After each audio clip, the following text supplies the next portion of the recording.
The 2024 horror thriller movie Longlegs.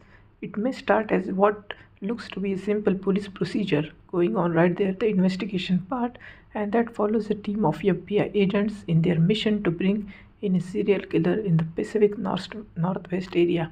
And it turns into something much deeper across its nearly 100-minute runtime movie that is around 1 hour 40 minutes. The FBI centers on Micah Monroe as FBI agent Lee Harker, and Lee is new to the force and is taking on one of her first cases, looking for a murder in what looks to be rural Oregon. However, things really escalate quickly as on her first day of door knocking, a sense of intuition sends her and her partner to the door of a mysterious suburban home, which is kind of old and quirky home, as we can see right here. And while she waits back, her male partner goes to knock on the door itself, and she is shot in the head immediately before Lee heads inside to find perpetrator, a father who takes his own life. This event for Monroe's FBI newcomer sends her head-on into an investigation of what had happened, with only a letter with some indistinguishable scribblings on it as she thinks over and over about the event itself. This opening moment sets the stage for a wild goose chase at the heart of the Longlegs story, as Lee quickly immerses herself into this case, and she nearly gives her 100% to try to tackle this case and solve all on her own. And with the letter from her partner's murder in hand, she connects the event to a string of murders where the entire families were killed that had happened over the last 20 years in the same place in that same area, and all featuring letter with this mysterious symbol on them and the signature of an unknown killer known as Longlegs. The worrying things about these killings were though that there were no actually evidence of a perpetrator being present was found at any of these scenes right here when they were investigating. So it was really hard for her to knock it out, because there were nothing much of a clue to find the serial killer himself. So every time the man of the house seemingly killed his wife and kids, almost exclusively including daughters, and then took his own life. This leads Lee and the FBI to wonder how and who is leaving this letter behind, and how they will connect the dots to find the serial killer at last. And after several days of investigating, Lee suffers more concerning mental events surrounding the killer. She gets flashes of a little girl standing in the snow outside her house that is being confronted by a mysterious male visitor with a disfigured white face. And this comes to a head after one particular late night working on the case. When she was working late night, after staring at evidence for many of the time, it probably 2 or 4 hours, Lee is forced to take her commanding officer Agent Carter, who is played by Blair Underwood, for a drink to explain that what she has found, and this may connect the dot to find out who is the serial killer and may solve the case very quickly. So after several bourbons on the rocks, Lee drives Agent Carter home, and where she meets his family before heading to her log cabin that is dwelling deep in the forest. And it is here that Lee gets her first major breakthrough into the identity of the killer and this mysterious mental connection she has with the murders. While on the phone with her mom, will become a big part of the story very soon as we proceed further, and Lee hears and sometimes sees something in the woods outside her house, but she cannot distinctively see it, but it seems like she had seen something, and she heads outside only to see a hulking trespasser inside the house. While standing in the front yard, he heads back inside to find no one, but the unknown visitor left nothing but a letter for the FBI agent that is a birthday card that is played with symbols from other cases, as well as some words that she can now use for the other use a legend for other letters. And with her birthday card in hand, Lee uses the code behind by what supposed the killer to crack what was written in all of that. That is, all previous killing notes were left by Nicolas Cage's Longlegs character, because she is the killer right here, and the notes reveal overt reference to Satanism, the devil, and horrific mass killing that had happened years before at a nearby church owned farm property. Lee and her FBI colleagues now have a direction heading to the farm and finding a weird handmade ceramic doll hidden there and going to meet the one and the only survivor of the farm based killing that is there. In talking with the survivor itself, Lee is shaken. She is terrified by what had happened with her, and when she references the FBI agent's deep connection to Longlegs and his serial murders, saying that the two were very much similar and should be treated as such. After this chit-chat, it is revealed that Agent Carter had done some digging into Lee, and this doll that seriously looks like her. I mean, you can see that it really looks like her, and the cases she is looking into. This leads a commanding officer to discover Lee's mother called in a trespasser on Lee's birthday, describing a white-faced man that fits the long legs description very well. She is then sent to meet with her mother and confront her about the phone call that she made all those years ago.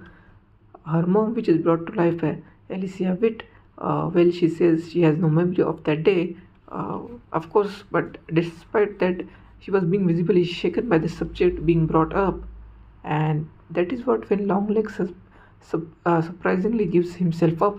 He is brought in for questioning, and against the FBI's best intention, Lee ends up in the interrogation room with him.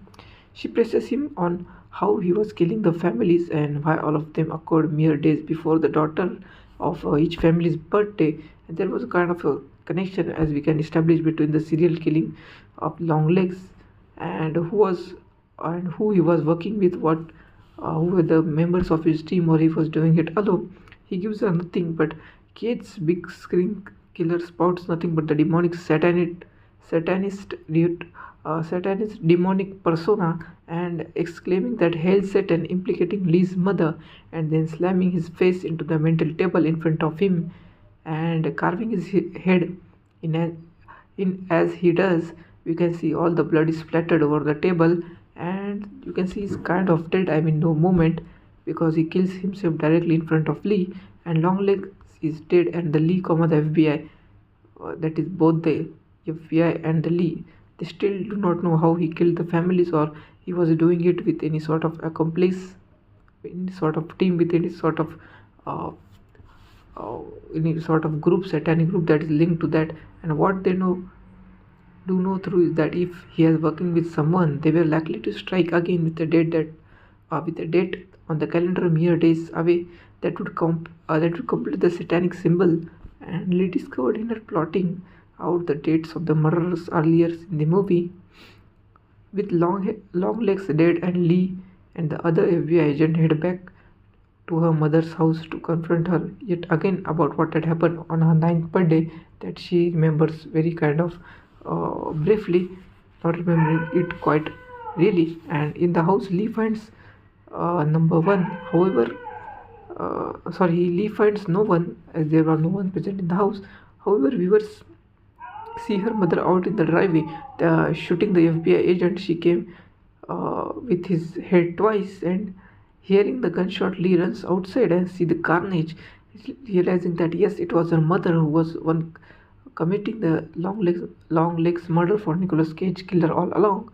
And Lee's mother then shoots the doll found earlier in the head, which sparks an almost supernatural effect on Lee herself as the doll is shattered into pieces. So is Ruth's mind, and it seems that doll had a sort of satanic connection to the girls. They were modeled after the keys to all of this killing, and that is Monica's Monroe's FBI agent falls to the ground, and she is having a kind of vision of her own mother that is meeting Longlegs on that cold days on her ninth birthday that we have already mentioned. The vivid explanation, the vivid imagination she was having, seeing her make a deal with the madman, saving Lee's life if she was to carry out his murder for him. And we as an audience then see Lee's mother enters family's house under the guise of being a nurse from the church, bringing gifts for the girls of the house whose birthday were close by. Lee then wakes up having moved into a room that was originally locked in her mother's house. It is revealed that the red lit garage that had been shown a couple of times as a base of operation for Nicolas Cage Longlegs was in the house Lee grew up in while she was small, from the beginning stage itself. With her mother nowhere to be seen right now, Lee knows what is about to happen as she dropped her superior agent Carter off earlier in the movie, and she was invited to his birthday party a few days from there. And well, that's the day has come, and Lee's mother is ready to strike again. Lee's heads to her commanding officer home to find that it may be too late to happen, and the doll has been unboxed with Agent Carter's daughter embracing it. As you can see that Lee's mother sits there, and as the Carter family slowly descends into a state of madness, Agent Carter himself quickly gets up with his wife, heads for the kitchen, and can heard stabbing her multiple times in some sort of demonic fugy state, like he's in kind of a controlling demon himself. As he comes back into the living rooms where Lee, her mother, and Agent Carter's daughter stand, and Lee threatens to destroy the doll and thus ruining the Longlegs' grand plan. And this sends Agent Carter toward with a knife, and she quickly dispatches him, shooting Blair, Underwood's character, twice in the chest, and he's dead there. Her mother then lunges at Lee's neck before the film's central FBI agent pulls the bullet between her mother's eyes, and the movie ends with Lee grabbing Agent Carter's daughter and hesitating to destroy the doll before it cuts to the credit where the audience get one of the last look at the Longlegs sitting in the interrogation room, hailing Satan again, and moments before he took his own life. The ambiguous ending, the kind of very unnatural ending where Lee fails to destroy the doll, leaves the viewer to wonder if she too has been taken into the Dark Lord's grip or something of that sort, and if Longlegs' reign of terror has officially come to an end. It is still a question mark for many of us. Maybe there is a possibility of part 2 because it is not really shown that the character of the Longlegs is dead or not, so it really raises a question in the mind. And I really like the movie. The pacing of the movie was really brilliant. It was slow for the first half, and the second half it really kicked off, and there was really some nice moment. The interrogation scenes, an overall atmosphere of the movie really felt good. The writing was good, acting was good, cinematography was decent too, and it was not a very kind of high budget movie, so you expect a little down version, and it really met your expectation. I was expecting really nothing from this movie, but when I watched it, and after watching, I realized that it was really good movie, and one should watch it. It's a very kind of good horror thriller flick, and it's one of the best movies of 2024 so far I have seen. Longlegs' ending proved that the devil always find a way to win, whatever may be the case, and he does not care how many lives are sacrificed for that. He doesn't mind that it takes a while to achieve his goal, and he has no regret for human life. He has no regard for human life, no value. Longlegs' director Perkins perfectly showcased the devil's evil machine mechanism, the devil's persona, which is anchored by the titular killer. Some have also pointed that Nicolas Cage killer presented the devil since he is the one pulling the strings behind the murders, despite him not being present at the crime scene.